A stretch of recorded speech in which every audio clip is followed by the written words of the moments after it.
ছাত্রদল সবাইকে ধন্যবাদ।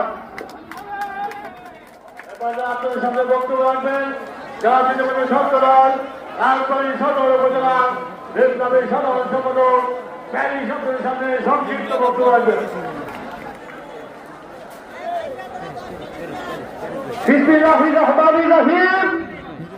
সম্মানিত উপস্থিতি, রাজবাড়ী জেলা বিএনপি কর্তৃক আয়োজিত আজকের এই সমাবেশে আজকে রাজবাড়ী রেলগেট প্রাঙ্গণ জনসমুদ্রে পরিণত হয়েছে। আজকে রাজবাড়ীর আমার নেতা জনাব হারুনুর রশিদ হারুন এবং অ্যাডভোকেট আশরাফ মিয়ার নেতৃত্বে এবং রাজবাড়ী জেলা বিএনপির বিপ্লবী আহ্বায়ক সদ্য কারামুক্ত অ্যাডভোকেট লিয়াকত আলী বাবু এবং অ্যাডভোকেট রাজবাড়ী জেলা বিএনপির